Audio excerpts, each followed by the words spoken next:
વિદ્યાર્થીઓના luxurious 4 wheel car સાથેનો viral video મામલો। સુરત આરટીઓએ 19 કાર ચાલકના ડ્રાઇવિંગ લાયસન્સ સસ્પેન્ડ કર્યા।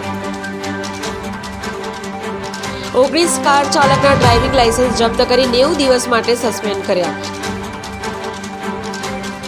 હવે આ કાર ચાલકો આગામી 90 દિવસ સુધી વાહન હંકારી શકશે નહીં। જો વાહન હંકારતા ઝડપાશે તો તેઓની સામે કાયદેસરની કાર્યવાહી કરાશે। તે ઉપરાંત સુરત ડીઈઓએ ફાઉન્ટેન હેડ સ્કૂલને નોટિસ પાઠવીને 2 દિવસમાં જવાબ આપવા માટે કહ્યું હતું, જેમાં સ્કૂલ દ્વારા ડીઈઓને મૌખિક ખુલાસો કર્યો છે કે આ ફેરવેલ પાર્ટીમાં કારનો કાફલો સ્કૂલની બહાર થયો હતો, જેની જાણ અમને હતી નહીં। વિડીયો વાયરલ થયા બાદ અમને જાણ થઈ હતી।